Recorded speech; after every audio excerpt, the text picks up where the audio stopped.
Filmēju tevi.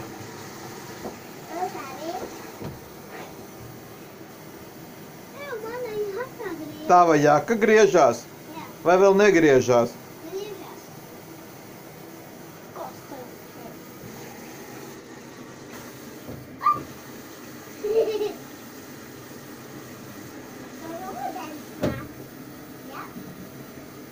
Ūdens nāk, jā.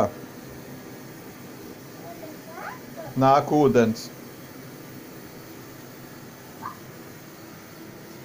Kad satecēs ūdens, tad sāks griezties.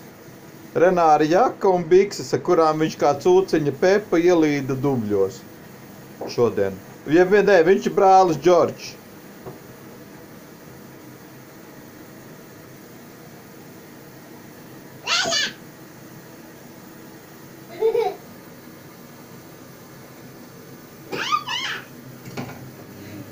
Nu, griežās? Griežās, jā. Šļuk, šļuk, šļuk. Kas tur šļuk, šļuk, šļuk? Šļak, Šļak, šļak, šļak. šļak, šļak, šļak. Šļak, šļak, šļak. Šļak, šļak, šļak.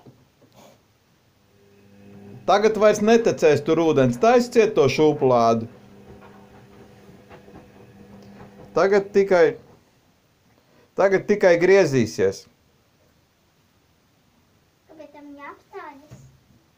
Tāpēc, ka lai bišķi piemirkst, lai pievelkās veļa ar ūdeni, tad atkal griezīsies.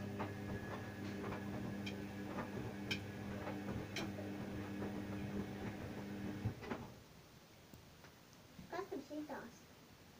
Akmenis? Oi! Nu? Es atstāju biksēs akmeni! Vot tā. Tagad to akmeni vairs nevar izņemt ārā. Tagad tas akmens tur griezīsies visu laiku. Jā. Tagad ir mazgāšana ar akmeņiem. Tu zini, ka džinsu bikses ar akmeņiem mazgā. Lai viņas izskatītos tādas nodilušas. Redzi, tā kā manas bikses. Tu mazgāji ar akmeni? Jā. Labi.